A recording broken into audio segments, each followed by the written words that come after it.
Welcome back to Conflicts of Interest. This is episode 323. I'm the host, Kyle Ansloan. As all of you are watching, I'm sure could tell, I'm doing some traveling this week. So today's episode is going to be an interview that I recorded with my good friend Joanne Leon last week on her show Around the Empire. Myself and Joanne, along with Dan Wright, who was on, I think it's been probably about 600 episodes. He was on episode about 111 of Conflicts of Interest that he's been back on the show. So it's really great to have Dan back on the show. As always, great to talk to my good friend Joanne Leon. If anybody isn't already, I highly recommend you all subscribe and follow Around the Empire because Joanne just produces so much amazing content. But then also be sure to follow Elijah for all the updates on the Middle East. Such a great war correspondent, has so many good sources, particularly in Iraq. The level of knowledge he has is just so important. And I think that really comes through in this interview. So really excited about it. Just want to remind people to share the show from either the Libertarian Institute, antiwar.com. Subscribe either where you listen to podcasts, video version, YouTube, Rumble, Odysee, wherever you can find it. And then do your CBD shopping with Paloma Verde. PalomaVerdeCBD.com, promo code PEACE. That will save you 20% off when you spend $75 or more, but it also gets the show kit back. So it's a great way to help out the show and get yourself some top quality CBD products. All right, now let's get into the interview with Elijah. Welcome to Around the Empire. On our panel today, we are happy to have Elijah Magnier speaking to us from Europe, Kyle Ansloan out in Colorado, and Dan and I are here on the East Coast, the very hot East Coast right now. Hey, everybody, how you doing? Hello, Joanne. Great to see you, Elijah. It's been a while, and we're so happy to have you. So today we thought we would talk about the crisis in Iraq, but honestly, we'd like to talk to you about, any discussion about things in the region. As I said, it's been a while since we've gotten your news and updates and your views on the whole thing. But I guess we should start with Iraq. There have been a lot of developments over the past, I guess now, 36 hours when Muqtada al-Sadr announced that he was going to resign from politics. Now, there have been political problems for quite a while, right, Elijah? I mean, since the election last year. So maybe if you could sort of give us your take on what you saw happen. Thank you. So what happened is 10 months ago, there were an early election declared by Prime Minister Mustafa Kazimi, and that is for a specific reason. In 2020, when Mustafa Kazimi was elected, he was elected for very specific targets. First, the withdrawal of the US forces from Iraq. Second, to run an early parliamentary elections. And because Brigadier General Qasem Soleimani, the Iranian RGC general, was assassinated in Baghdad on the road of the airport by Donald Trump, this is why the political leaders in Iraq went very fast to select a prime minister that doesn't have a political weight and doesn't have a party, neither strong nor weak, really nothing. He was a former intelligence service director. He comes from a very different background. He's a journalist. He used to be hanging around the media, nothing to do with intelligence or whatsoever. So he was selected because the Iraqi politician like to select always either a very powerful candidate that imposes himself or very weak that it can dictate their will upon him. So Al-Kazimi manages in 2021 to run the elections and set up the parliamentary elections. However, the results were not to the liking of the political parties, and I explain. Muqtada Sadr came out with 73 MPs, the largest number of a single party, while the strong candidate to the prime ministership, it's the former prime minister Noor al-Maliki. He came out with 36 MPs, a number that is extremely low to dictate his conditions or his will over any new government. However, because many other groups were disappointed with a very low result at the elections, they all joined together, all the Shia political parties joined together, and Muqtada Sadr was on his own with a number that is higher than all of them together. However, the constitution doesn't allow him to form the government or to select a prime minister unless he has the largest group after all the MPs swear after the first session of the parliament, and all the groups can create coalition that can form the largest MPs that it has the right to select the government and the prime minister.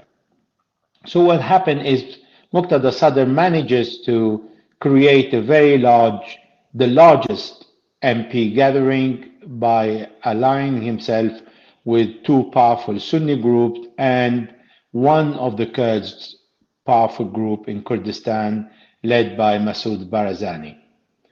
What happened is the federal court issued an explanation of the constitution saying the election of a president that should be the first thing to do after the election of the speaker can be done in the parliament with the majority of 220 MPs. Less than that, it is not possible to reach the quorum, and that is a mandatory number.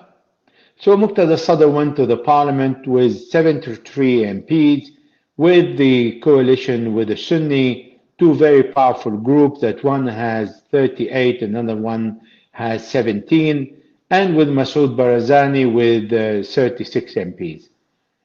All these together don't make really the 220 that he needs. So he reached out to the independent group that failed him, and he managed to gather only 202 MPs on the first session of the parliament after the election of the Sunni speaker that happened a few weeks before. So this is where Muqtada became angry, and he gave all the other Shia groups. So we're talking about a problem between Shia, because the Shia are the majority in Iraq. They have the right to select the prime minister. The Sunni have been allocated the speaker position, and the Kurds the president. But the executive power is the most powerful in the country and holds all the power really after the legislation power, that is the parliament. So Muqtada Sadr gave all the Shia group that gathered under the name of the coordination framework 40 days to select the government or to move to the opposition. They refused because they are aware that Muqtada Sadr can move the street against them, and if a government is formed without the Sadris, then people will go on the street and any prime minister will fail. So they said, either we all go to form a government together, or there is no government. We wait until you agree. There were several attempts by Muqtada Sadr to meet the coordination framework, but he has always requested to exclude former Prime Minister Noor al-Maliki that ruled Iraq twice in 2 terms, after Jafari in 2006 and then in 2010. And we all know, we remember that this is when ISIS attacked in 2014, when Noor al-Maliki was around as a prime minister. So the 40 days went by, and other 2 weeks went by, and week after week, month after month, Muqtada Sadr said, okay, you're not going to form the government. then I am resigning and I ask all my MPs to pull out. So far, Muqtada Sadr behaved as a really man of a state, a mature politician who wanted to reach out to other groups to form a government. However, when he forced all the MPs to offer resignation, this is when he made his first biggest mistake. And the big mistake is to pull out of the parliament and then immediately request the dissolution of the parliament and a new election. Now, with 73 MPs, it was very easy to gather a third of the parliament and then ask for a new parliamentary elections. Being out of the parliament reorganized itself to select the second who failed to win, and then Muqtada Sadr was out and the coordination group was in, more powerful than ever, with a large group inside the parliament. So Muqtada Sadr opted to go to the street and ask his supporters to start the manifestation and occupy the parliament. He discovered that by occupying the parliament was a very bad idea. He asked them to camp outside the parliament.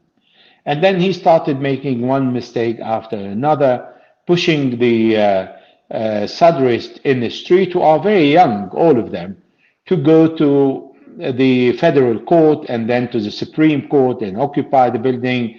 And the last straw that really broke to a fight, to a street fight, is when he occupied the presidential palace and the base of the government. This is when Prime Minister Mustafa Kazemi ordered the security forces for a forced evacuation of all the demonstrator, and this is when the Sadrists started to open fire against the security forces. Now we have to keep in mind that no such a thing can happen without the consensus of Muqtada Sadr, who ordered them to defend themselves. Why we are sure about that? Because everything happened around 3 o'clock local time, and this is when the shooting started. Muqtada Sadr came out the next day around noon local time in Iraq to express his indignation, that his rejection to what's happening. It took him 20 hours to react, and there were 43 people killed and 700 wounded between the Sadrists and the security forces. So we understand, after talking to a few Sadrist leaders, myself today and yesterday, that Muqtada Sadr wanted to show a little bit his power and show that he can control the street and he can open fire and dominate the street. However, he was not able to dominate the street, yes, to create a havoc and to prove that Iraq is still not ready and to work for the national interest, and all the other political leaders in Iraq are really not mature enough to work for the support of the state and to form a government in the interest of the population.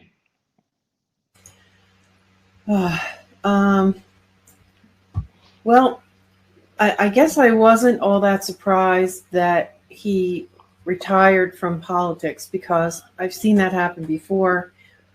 You and I have talked about this man before. You've tried to sort of explain him to me. I still honestly don't understand what he wants, other than the thing that makes the most sense, what you just said at the end there, was, he's trying to flex his muscles, trying to show everybody that he still has the control of a lot of the populace. He claims that he doesn't want the U.S. or Iran to have too much control over the government. That seems very logical. Al-Maliki, would he have become prime minister for this objection and protest by Muqtada Sadr? Now, Noor al-Maliki can never return to power for one simple reason.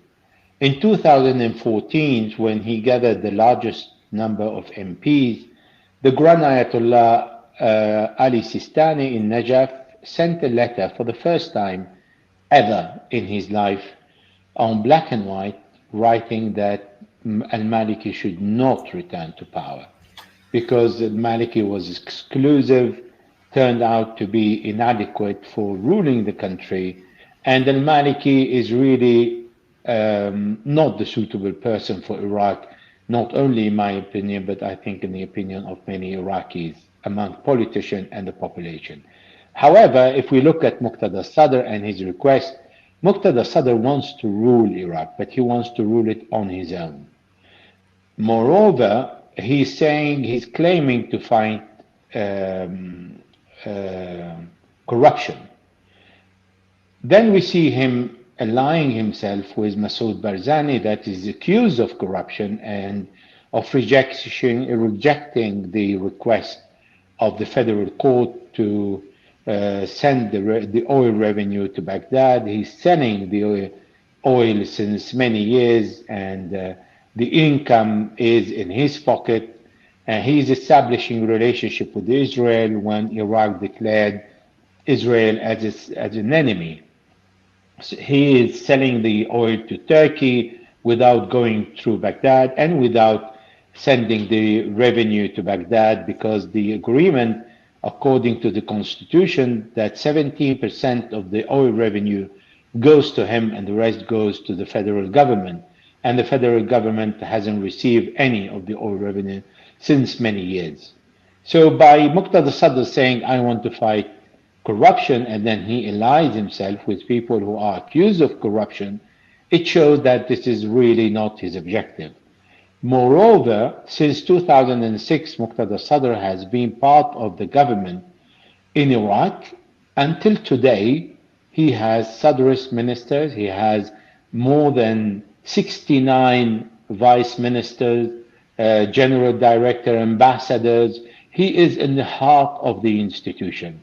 So if he is accusing the Iraqi leaders, political leaders, from corruption, he is one of them. He's not to be excluded. And he did not offer anything to the Iraqi population, saying that this is my program, these are my intentions, I want to listen to everybody. I can't rule on my own, because with 73 MPs, the reason why he managed to gather the 73 MPs is, first, his population is higher than the other. However, he knew how to run the election according to the new law when the other groups failed to understand the electoral law and all the voices were dispersed. So in one particular province, for example, let's say Muqtada Sadr presented one candidate and the other group presented three candidates. And Muqtada won with a little bit higher than each one of the three, but much lower than all three together. So they really didn't understand how the electoral law functions. That's one. Two, Muqtada Sadr has 1 million voters who selected 73 MPs. There are other 7 million Shia in Iraq who did not vote for him. So he can't say, I want to rule Iraq on my own and I want to take the power and you all have to follow me. He proved when the vice speaker was selected, Hakim al-Zamili is a Sadrist, that Hakim al-Zamili pushed and elbowed the speaker, who is a Sunni, and really replaced him in all the decisions. So he has a charisma, he has the intention to rule by force, and that can't happen in Iraq today. Can I just to contextualize this, because I remember during the Iraq invasion, his name coming up a lot. In fact, there was, if I remember correctly, at one point the U.S. was thinking of taking him out, essentially, or they had surrounded him. They had trying to Sadr city. Is Sadr a inspirational religious figure, or my take is he kind of has a patronage network of supporters, or is it a little bit of both? I'm trying to understand where his power comes from. Is it? I think his father was a big deal, right? His father had influence, or what's the source of his power in Iraq? The source of his power is an inheriting that he gathered from his father, Muhammad Sadiq al-Sadr, who was a Grand Ayatollah with a large popularity among the poor people, particularly in the south of Iraq, in the center, and in al-Sadr city in Baghdad. So after the assassination of his father and his brothers by Saddam Hussein in 1999, he replaced his father with the U.S. forces occupying the country in 2003. Because he was under home arrest and he was an inexperienced young man who found himself with hundreds of thousands of people supporting the family of Sadr, because Iraq is ruled by tribes more or less, and there is a lot of devotion to the leader, to the image of one person. So this is what he has inherited. And yes, indeed, you rightly said, in 2003 he fought against the American forces, and he was the first to fight against them, rejecting the occupation. However, after failing following the second war in Najaf, 2004-2005, he fled to Baghdad and then from there to Iran. And he stayed in Iran on and off for several years before returning permanently in 2009. So Muqtada Sadr, I know him in person because I met him several times when I lived for over 9-10 years in Iraq. He's not someone who was submitted to the Iranians. He understood that a good relationship with Iran is to his benefit. Nevertheless, he accused Iran for spreading and splitting his group in different pieces, because yes, it is true that Iran supported Asaib Ahl al-Haq that are led by Qais al-Khazali, who was one of the students of Muqtada's father and one of Muqtada's lieutenant. Also, the other groups like not only Asaib Ahl al-Haq, but Al-Nujaba is led by Akram al-Kabi, was the vice head of the Mahdi army, and he has his own group and he split from Muqtada. So Iran contributed in really taking chunk of Muqtada Sadr's group, however, did not manage to weaken him because he has such a large popularity. So, Elijah, I'd like to ask you a little bit more about this, because there are a lot of Shia militias in Iraq, and so I think a lot of times in the Western press, they all get labeled as Iranian backed. And so I'm wondering, what exactly is the state of the Popular Mobilization Forces now? Because we are, 2.5 years since Soleimani and Mohandas were killed, and what's their relationship with Sadr's militias, and what was their role in what happened in Baghdad this week? The Popular Mobilization Forces were created in 2014 from all the groups that are today existing on the Iraqi arena. Muqtada Sadr has his group within the Popular Mobilization Force. It is a 313 brigade that is based in Samarra, and that has a task to protect Samarra, the city in the north of Baghdad. That was the place where Abu Bakr al-Baghdadi, the head of ISIS that was killed by the Americans, was born. So this is the task of Muqtada. Popular Mobilization Forces include all the forces that are on the ground. Now, when in 2018 the war on ISIS stopped and it was no longer needed to have all the militia enrolled within the different names and within the Popular Mobilization Forces, the Prime Minister Adil Abdel Mahdi, and before him was Haider Abadi, issued a decree saying that all those who want to join their own group, they can leave, and those who want to remain within the Popular Mobilization Forces can stay under the leadership of the Prime Minister. So what we have today is we have a Popular Mobilization Forces made of all the various groups that are already existing, like Asab al-Haq, Katab Hezbollah al-Iraq, Katab Shuhada, all these have a separate group, but they have detached many of their men inside the popular mobilization forces, maintaining an influence inside this big organization that is in theory under the leadership of the prime minister. So when you have clashes like the one in Baghdad, the popular mobilization forces did not interfere in the clash, as Muqtada Sadr rightly said yesterday, because they are form of the Sadrist and non-Sadrist. They can't go into the battle because otherwise they will be split and they will start fighting among themselves, which doesn't make any sense. So they pull out from this mix of illogical fighting among the security forces. But by the way, the security forces, even the security forces, are made of Sadrist and non-Sadrist.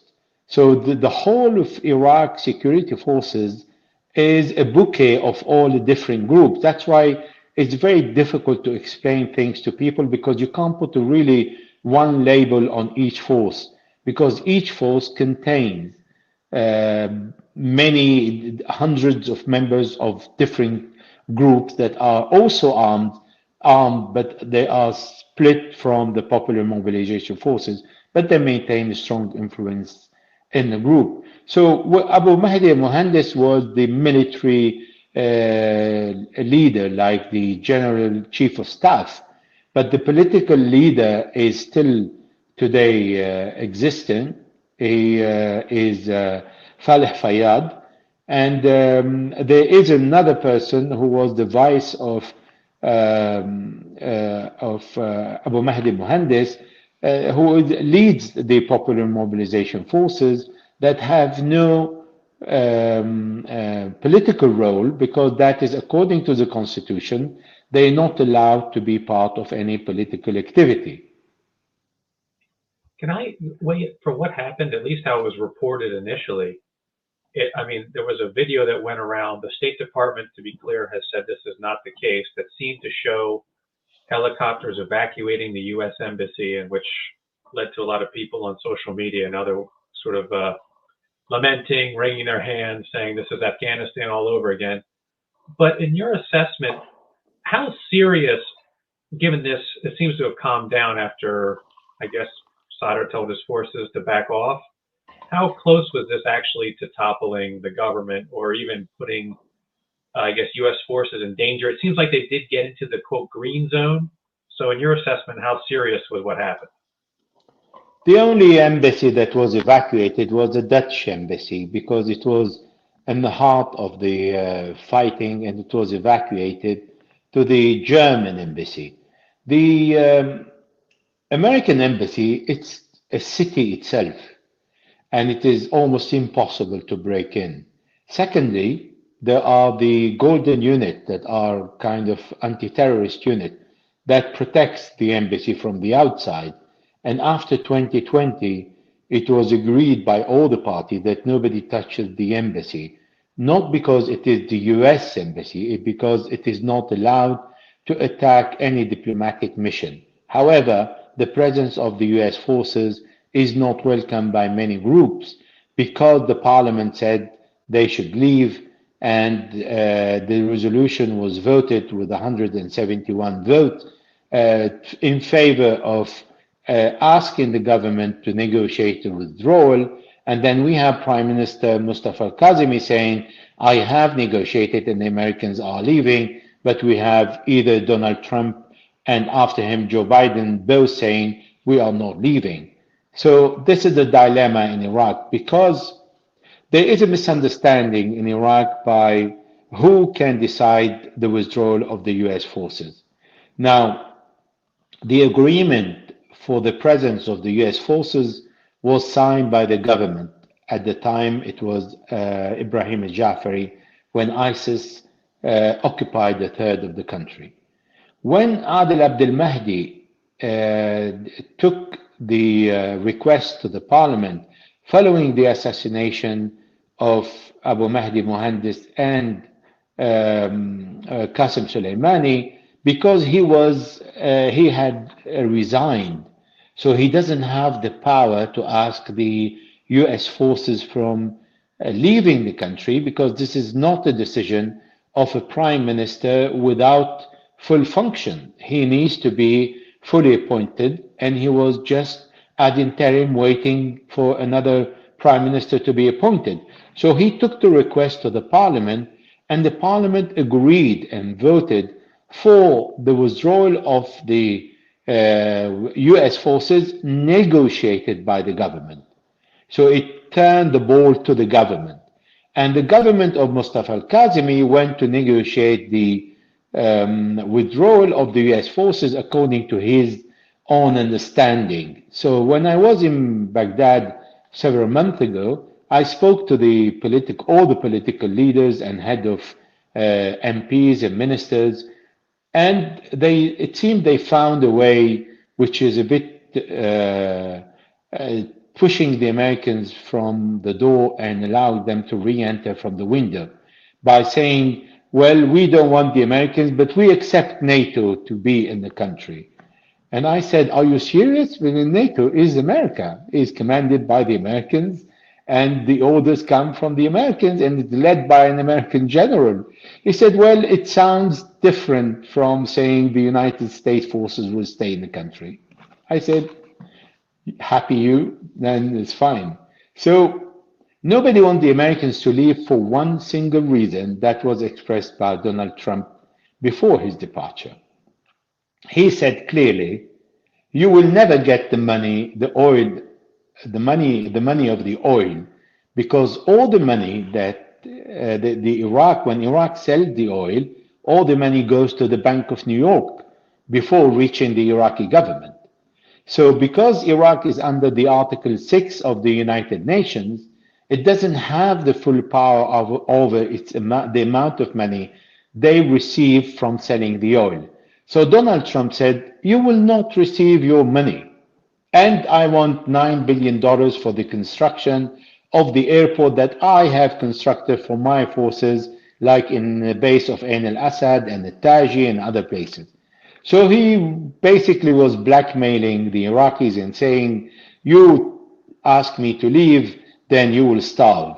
And I heard from the Prime Minister's office, top leaders there, saying the Iraqi population is not ready to live another sanction like during the time of Saddam Hussein in 1991 when the Food for Oil program started, and when Madeleine Albright acknowledged the famous sentence that it is worse to see 500,000 children in Iraq dying from the sanctions. So that is the reason why there is no really oomph for pushing the US forces outside the country. There are none. It doesn't have anything to do with security. It's not that they want some backup troops in Iraq. That doesn't really have anything to do with it. It doesn't benefit them in any way.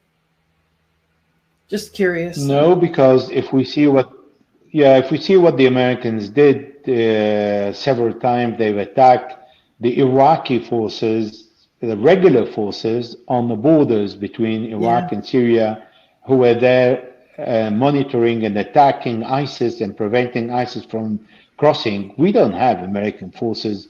We haven't ever seen American forces on the borders trying to stop ISIS from crossing. On the contrary, we have the American occupying Al-Tanaf crossing between Syria and Iraq, preventing any regular forces from coming within 50 kilometers and allowing whoever wants to be in the area, offering safe haven for them. This is what we have seen. So the Americans are not injecting any forces to support the Iraqis. They say they are training, but we see that the Iraqis have gathered enough experience in fighting ISIS for many years and capable of protecting the borders and protecting the country from terrorist groups. We have seen how the Americans have refused to supply the Iraqi army with the jets that they have bought and helicopters they have bought when they were most in need in 2014. But we haven't seen, and the Americans are not allowed to be in the sky without the approval of the Iraqi government. Yet we see hundreds of convoys of oil stolen from Syria going into Iraq without the permission of the Iraqi government. We see the Americans are in the sky of Iraq without the permission of the Iraqi government. So we don't see a really full respect of the Iraqi sovereignty. And while we're on this subject, I watched a segment on Al Jazeera, and they claimed that both the U.S. and Iran have sort of stepped back from and not meddled in this situation over the last couple of days, mainly because al-Sadr, claims that he doesn't want them to meddle. I was kind of surprised by this and wondered if it was true. Oh yes, it is true, because there is no place for the Americans or for the Iranians to interfere when it is purely between the Sadrists in the street and the Iraqi security forces, where any other force can come in and do what. There is no point in doing so. Secondly, we've learned when the language of firearm dominate, there is no place for diplomacy. So the next day, when things started to cool down a little bit, the Iranian made a few calls to the Iraqis saying that an inter-Shia fight is not acceptable. Muqtada Sadr contacted the Marja'iyya in Najaf, who said exactly the same thing. And this is where all parties understood that the clash leads to nowhere. And the interference of the Americans and the Iranians doesn't make any sense, really. And then you said that Sadr didn't do anything for roughly 20 hours. I think it was last night, which would have been, I guess, the middle of the night in Iraq. They said that he held a press conference. Actually, was it last night, or I'm probably getting my times mixed up. But first I heard that he was threatening a hunger strike.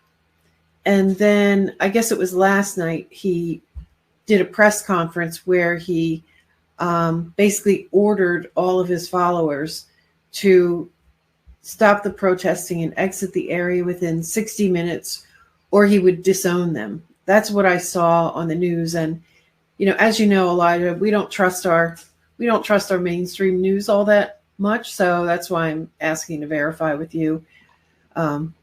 Is that what really happened? So what happened, that is correct. What happened is the day before yesterday, the clashes started in the green zone around 2 o'clock in the afternoon local time. And then in the evening, there was an information that Muqtada Sadr started a hunger strike, believing that the Mahatma Gandhi style can work. And then the next day, he allowed 20 hours to go by before coming out and saying, I give you 60 minutes to evacuate the green zone and to stop all manifestation. And that was a great opportunity for Muqtada Sadr to come down the tree, where he climbed so high that he really needed 43 people killed and 700 wounded to find a way out, because he was in real trouble. He had no strategy and no other way to come out of this impasse that he put himself in by pulling out of the parliament, by asking his supporters to go and start camping outside the parliament and the federal court. And doing that, people in the opposition side will say, great, stay there for a year or 2 and 3, spend all your money on supporting all your people and feeding them and giving them all the support, but then zero substance. So this is why this military clash saved his face. However, he came out a loser on all sides. So the information you have is right. It happened at 2 o'clock in the afternoon, the day before yesterday, and then yesterday at noon, where he came out and he said he ordered all his people to leave. He could have ordered his people to stop firing against the security forces just an hour after he has learned, or minutes after. And his people would have obeyed like they have obeyed. Within 60 minutes, everybody evacuated the green zone, which means that he was holding the power over them. Yeah, I mean, as you said, that he's more politically savvy than his opponents and his even his colleagues. So he has a platform, right? He has access. He could get his message out immediately, apparently. I have one more question. Is the other speculation I've seen is that that there may need to be a new election. That I guess there are a lot of people even in the news, independent news and mainstream news, just still trying to figure out what it exactly is that he wants. I feel like I've heard this question many times over the years, and you have helped us sort it out as best anyone can do. But there's speculation that maybe new elections are the only thing that will break this logjam of finding the right leader for Iraq. But then others are saying that the election results, if there was a new election, would likely be very similar to the ones last year anyway, and wouldn't really solve anything. What are your thoughts on that? I think he has managed to gather 73 MPs. And as I said to several Sadris in his office, in the calling for a new election, which is something that is going to happen, and everybody is going to agree on that, because nobody disagrees on running new elections, because many political parties condemned the result of the election and said it was not adequate for their own reasons. So it is going to happen, maybe in a year time, maybe in 10 months, because the elections need organization. However, my question was, what if Muqtada Sadr gathered, instead of 73, 65 or 90 or 95 or 100? You need 165 to dominate the parliament. Without 165, you don't decide. And if you don't decide, you need to go into a coalition with other groups. And if you go into a coalition with other groups like Barzani and like the Kurdish leader or Muhammad al-Halbousi, the speaker, you again putting your hand with people accused of corruption. So your objective will be to rule Iraq. Now, after this experience of your people shooting at the security forces, I'm not sure how many people would like to align themselves with Muqtada Sadr. Now, if he gather 90, 80 or 90 MPs, still he needs to join him. Again, will the Shia group, will he ask the other Shia group to come in? The whole battle that happened is because he didn't want to ask, because he accused them of corruption that he was part of. So what's going to happen after the new election? Iraq has not reached the maturity to look for the benefit and the interest of the state. That's why if Muqtada Sadr rules, the infrastructure on Iraq is on the floor. Everything needs to be rebuilt. The electricity, there is no gas, they buy it from Iran, and electricity is not regular. This summer, the temperature reached 55, 56 degrees Celsius. So it's very hot and there is no regular electricity in the country. The job opportunities are lacking. There are so many things to be done. Whoever will take the control of the country will have to suffer, but needs the support of the people and needs to be allowed to work. Now, Muqtada Sadr in every government, after 3 or 4 months, he asked his people to manifest and go in the street always by saying, me, I'm president, look at me, I have the power to move the population. He has the power to bring several tens of thousands of people, not 1 million as he always claimed, but even with tens of thousands, it's already a lot and can block the work of the government and impose his will on the prime minister as he wants.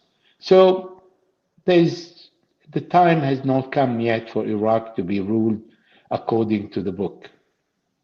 Well, it seems like what you're describing, and correct me if I'm wrong, is basically a situation, a kind of stalemate where Sadr and his supporters are indispensable to any ruling coalition, but they're not popular or influential enough to actually have an outright majority to govern. So this, I mean, at least the way I'm thinking of it, this seems like an irreconcilable difference, especially in a coalition system, unlike in the United States where you get a majority, you can rule at least one of the institutional bodies in parliament, you need a coalition. So it just seems like it's impossible to overcome that dynamic, which is he's too big to ignore, but he's not quite big enough to dominate. Is that incorrect? That is absolutely correct.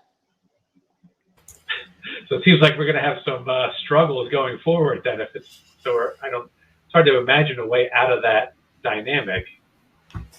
Because you see, the problem is he is excluding all the other Shia group. And there is also this religious factor in Iraq. So by saying, allying himself with the Sunni and the Kurds, now the Sunni believe that the ruling of Iraq belonged to them because Saddam Hussein ruled the country. He was a Sunni for many years, for many decades he ruled the country, and they claim to be more knowledgeable about how to run the state than the Shia, which is true. However, the Shia are the majority, and according to the constitution, the majority ruled. And Adil Abdel Mahdi, when he was a vice president, and it happened that we met over dinner together, we were sitting next to each other, and he said, well, I think we need to reopen our offices in Damascus when we were acting as the opposition group against Saddam Hussein, because we know very well how to be in the opposition, but we don't know how to rule the state. And he was really honest.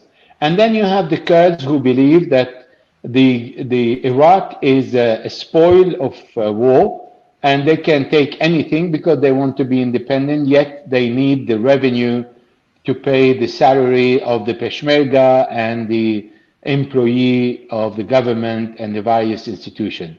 So you don't really have a possibility of a Shia political leader who would go to the other Shia leaders and say, I want to rule without you, and they would allow him because they don't trust him. Because he came out and he said, I want the Americans out, however, I want them out through the United Nations. And he's completely off his head because the United Nations will never vote against the Americans because the Americans have the veto at the United Nations. Right. So he's giving it back, the ball, to the Americans. And then he wants to do all his meetings in the presence of the UN representative in Iraq, that is Janine Bashar. And she is also an employee of the United Nations that work also for the Western institutions and doesn't work for the benefit of Iraq. So why depending on her? Why depending on NATO and asking, I want NATO, if your slogan is to ask the Americans to leave? That's one. Two, if you say you want to fight corruption, well, you don't have the history of fighting corruption because you've been and you still are, up to this date, part of a state that you are fighting and accusing of corruption. And all your vice ministers and ambassadors are still in the same system. And so all his requests are putting the other side very suspicious. However, the other side are truly corrupted. And we have seen them governing Iraq for many years, and we've seen the result. So what is the solution? There is no solution but to reduce the corruption and try to be part of a government and fight the corruption within the government from within and expose those who are corrupted and show what they are doing and what they are not doing. This is an honest project and strategy, can be adopted, be transparent, talk to the population, but don't say I rule and nobody else. So it seems like there's maybe been a lot of opportunity for that so far, Elijah. And I'm just wondering what happens if there are no reforms. Do you think it seems like, again, you point to a lot of Sadr supporters are young men. It seems like there's a lot of youth unemployment, young men, they just don't have any jobs in Iraq. If there's not a functioning state, then there's going to be no economic recovery. And if you're just sitting in your, family's home boiling alive in absurd heat, I could only imagine what could potentially happen in Iraq. And so is there a potential that one of these groups just goes and tries to seize power and tries to rule the country, because at least then somebody's in charge and doing something, rather than this very weak interim government that Iraq's had for a couple of years now? That's a good question. With the presence of the popular mobilization forces, it's an ideological group that will prevent any coup d'etat in Iraq. The proposition to appoint a military person as a prime minister has been on the table in 2019 and was rejected by most political leaders. They suggest several candidates, but they were all refused because it was not the time to have a military leader who will be another dictator. Even if he's a Shia, you move from a Sunni dictator to a Shia dictator. So the point of having a coup d'etat in Iraq is excluded. Secondly, everybody has weapons. All the groups are armed, and they are really, really armed. So it is difficult even for the state to control these groups at the moment, unless you have a long period of stability where there is no need to see all the groups with weapons, and there is no need to use these weapons anymore. So if there is this kind of well-being and a ruling that is really balanced for several years, then it is possible to start reform. Now, if you look at Mustafa al-Kazemi and Adel Abdel Mahdi, actually, they both succeeded because they had no political party behind, much more than people like Haider Abadi, who is from the Dawa party, or Noor al-Maliki from the Dawa party, or Ibrahim al-Jafari, all these former prime ministers that come from the Dawa party. They've succeeded because they had no support from political party. They were not corrupted because Adel Abdel Mahdi was not corrupted, but he was less influential over the ministers who are under Muqtada Sadr control and under Noor al-Maliki's control and under Hadi al-Amiri, who is the leader of al-Fatah group. So there is yes, it's better than other prime ministers, however, still not reaching the desired level of governing. If we bring a prime minister like Muqtada Sadr suggested, to put Jafar Sadr, who is the current ambassador in the UK, that's again another Sadrist. So you will see the Sadrist all over Iraq, because today, if you look, just to give you an idea, any personality or minister or MP, if you look at his bodyguards, they are far from being professionals. They are his brother, his cousin, the member of the family related to his wife, etc. So the whole tribe family group are around him, and they really have no clue about the job they are asked to do. A job of a bodyguard is completely different from job of to give the job to a member of the family who has never worked in his life. So not just because you trust the person that he can do the right job. Well, this is what's happening with Muqtada's entourage. All his advisors are obedient. They're not qualified. He is the only decision maker. And you can't have a leader when he is the one who wakes up in the morning and say, like the Mullah Omar, I see that Muhammad told me to leave Kabul, and then he leaves Kabul next day. So there is no counsel there are no advisors, there's no expert in different field to talk to. And all the advisors that Muqtada, for example, has are obedient advisors. They are not members of these families because he doesn't like members of these families to be around him. That's why he's putting Jafar al-Sadr very far at the embassy in London.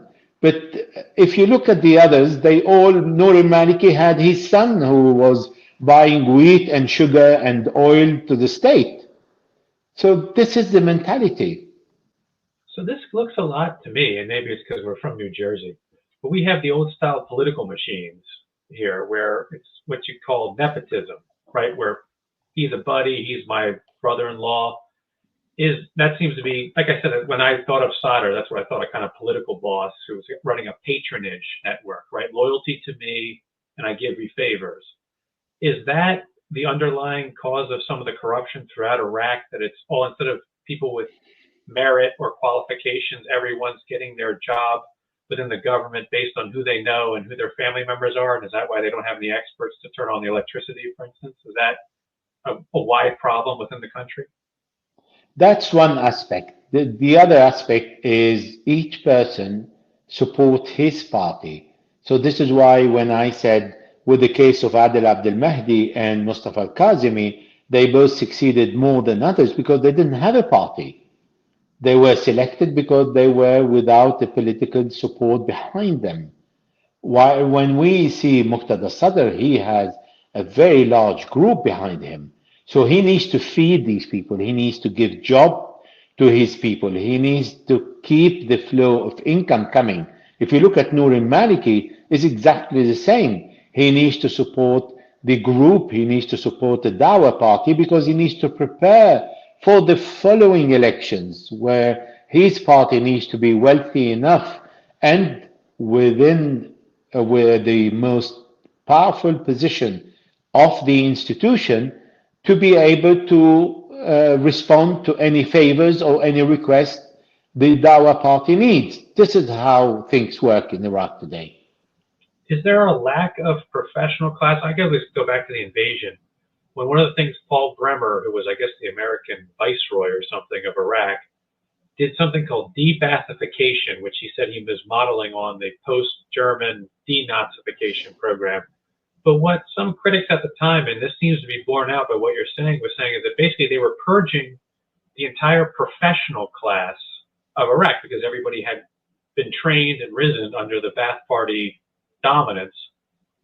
Is that still true? Has there kind of been in this post-occupation, U.S. occupation dynamic? Is it like basically the professional class is still excluded, and so is that part of this, or is that so long ago it doesn't matter? Well, you're putting your finger really inside the wound here, because what Paul Bremer said when he started the de-Baathification, he not only put 400,000 of the military professionals at home, and most of these joined Al-Qaeda in Iraq, which became later ISIS, but he also removed all the Ba'ath member party. Now, in Iraq, you can't have a job if you are with a certain education and university degree without being member of the Ba'ath party.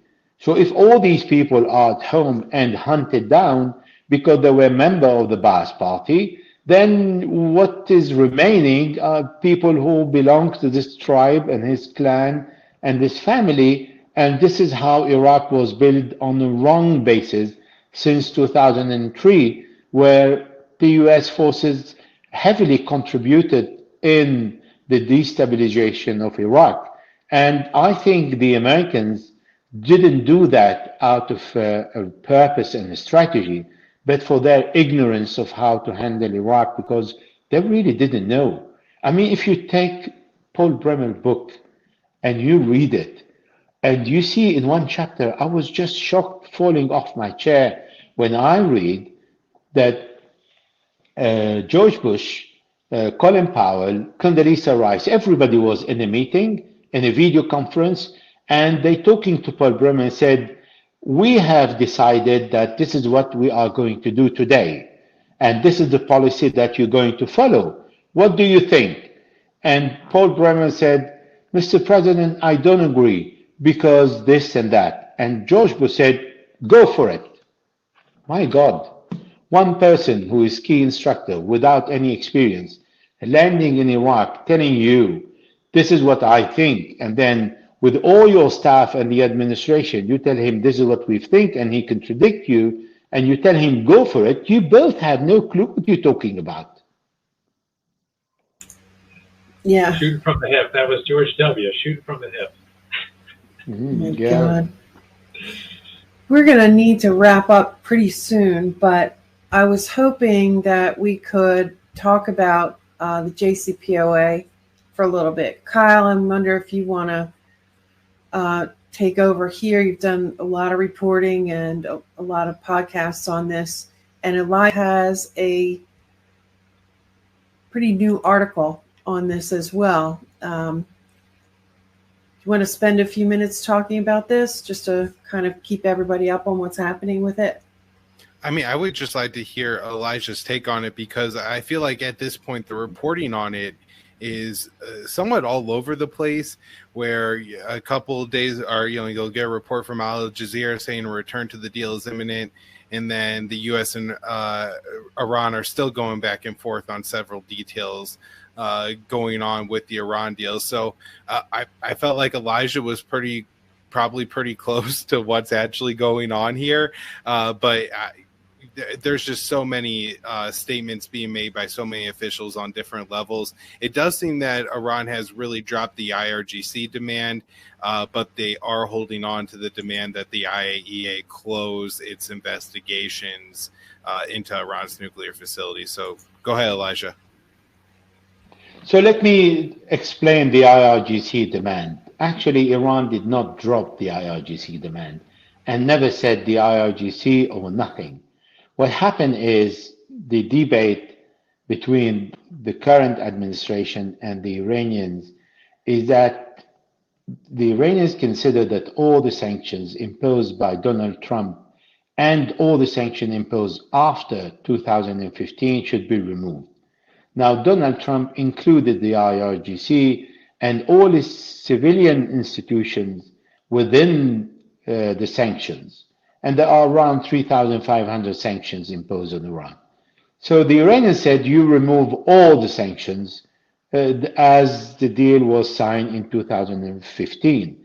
What people miss is in 2015, Barack Obama did not fulfill his commitment and did not respect fully the JCPOA because he refused to instruct the banks in the US and in Europe to deal with Iran.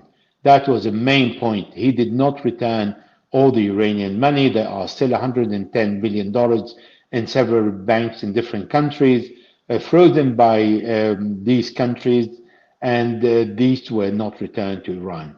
So the point today is to lift all sanctions. However, the other point that Iran offered is saying, if you cannot give us the guarantee that this JCPOA is going to hold even for 2 years or after you, then we are not going to pour cement in the Iraq nuclear facility, and we are not going to give up on our advanced centrifuge that, according to JCPOA, they are allowed to have the first generation when Iran has reached the sixth and the ninth generation. So this is the debate today, is what are the guarantees that Iran can have to keep all its capability, not knowledge, because the knowledge, Iran has the knowledge to make the bomb if they want to. They have reached the 60%, and between 60 and 90 is really a joke. The main difference, the main problem was from 1 to 20, and between 20 and 60 is easier, and 60 to 90 is much easier. So the knowledge is there. If the Americans don't trust the Iranians and vice versa, which is the case, then putting things on black and white is even not enough, because we've seen what Trump did in 2018. Even when it was on black and white, he shredded the deal and he started to impose sanctions on Iran, the harshest ever.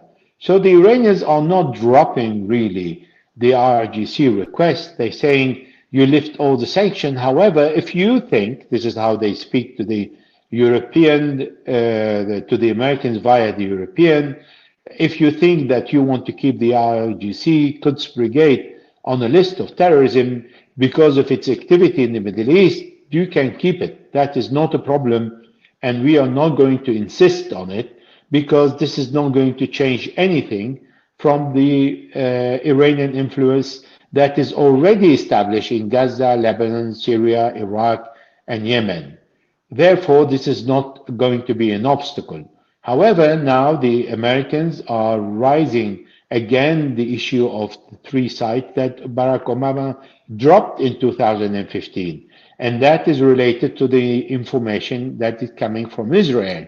And the Iranians are extremely upset, saying, if we sign a deal and you don't solve this issue, tomorrow you're going to say, well, I signed a deal, but you need to comply because we still have the issue of the 3 sites where there are traces of uranium, and you haven't given a satisfaction to the IAEA in your answers. Therefore, the sanctions are imposed and they will remain. That was a phone call. Sorry. Oops. Oh, okay, good. I was just we didn't lose you. Okay. Yeah. He's back. Sorry? No, I just wanted to make sure everything was okay. I said he's back. Yeah, I just received a call and I just put the phone down. Yeah. So this is the level where they have reached. Iran is saying, we'll return to the JCPOA, all of us, or we don't. So you can't say yes, but there is a still unresolved issue that was solved in 2015, which means you're not serious. By saying you're not serious, what Iran is doing today? First of all, Iran has enough uranium, enriched uranium, to much more than that is allowed in the JCPOA, but less than what it has reached before 2015. Secondly, it has advanced centrifuge that enable it to produce more purity uranium than ever before, and is in a strong position. And third, Iran is selling 1.4 million barrels of oil per day, not to Europe. So if Europe is in need of 2.5 million barrels per day, it is up to them to push for the JCPOA. Otherwise, yes, there is a 41.5% inflation in Iran, but there are 79.8% inflation in a NATO country like Turkey, and 21.2% in Latvia. This is a member of the European Union, and soon the UK will follow, and other European countries after September with the shortage of gas and the inflation that is growing. So the Iranians are saying, well, if you want the JCPOA and you want to make sure that we are not going to make the bomb, come and get it, but this is not going to be only on your terms, it's going to be on in an area where we both stand and we both happy and we both winner. So the conflict in Ukraine is giving Iran a better negotiating position in this? Is that, I followed you? Well, the Saudi Arabia and OPEC members have increased their production to 690,000 barrels per day. This is more or less the quantity that Americans used to receive from Russia, 700,000. And Europe can stuff itself at the end of the day. That's the American logic. At the end of the day, Europe is in shortage of gas, is buying the gas liquefied from the US with 40% extra from what it was costing it from Russia. It is looking for other sources in Algeria, in Kazakhstan, from Qatar, and it's really begging for oil, gas and oil that is not getting. Europe is in need of 155 million cubic meters, and America can offer 10 million cubic meters. So the Europeans will then in terms, they're parties to the agreement. I guess it's really the U.S. as the major roadblock, but you're saying there's likely that they're going to be agitating even stronger because of their energy needs. Does that make sense? Well, they have this tool. Venezuela also has oil, but Biden visited Venezuela and said, we allow you to reproduce the oil and we buy it. And said, what about the sanctions? He said, well, this is something completely different. We're not ready to negotiate. So Nicolas Maduro said, hasta luego, not interested. Yeah, I hope that doesn't hold. We're going to need to be more. It'll be a long winter. We're going to need to become a little bit. Yes. Not a little bit, a lot more easy to, more cooperative. Let's put it that way. Well, we're just past an hour now, and so we should wrap up. But before we do that, Elijah and everybody, please let us know where to best find your work, how to support your work, and all that good stuff. Elijah, if we could start with you. Well, if you put my name on Google, you will find my website, and if you subscribe, I will be very grateful. And you're still fairly active on Twitter, right? Yes. How about Telegram? No, I don't have the time on many platforms, really. Even from Twitter, I'm not very present every single day, but I keep an eye from time to time. That's great. And Kyle, want to tell everybody how to follow you, how to support you? Yeah, I'm Kyle Anzalone, opinion editor at antiwar.com, news editor at the Libertarian Institute, co-host of Conflicts of Interest, and everything I do ends up at my Twitter at KyleAnzalone_. And then we have Dan, the co-founder of Around the Empire, who's going to start his own show soon. So I don't know if you want to talk about that yet, Dan, but just let everybody know how to keep in touch with you and how to support you. You'll see me on Around the Empire sometimes, and then on Twitter as well, DSW_XYZ. Okay, that's great. Thank you so much, everybody. I really enjoyed it. I appreciate the time to give us all this good info, and it's great to see everybody, of course. Thank you. All right.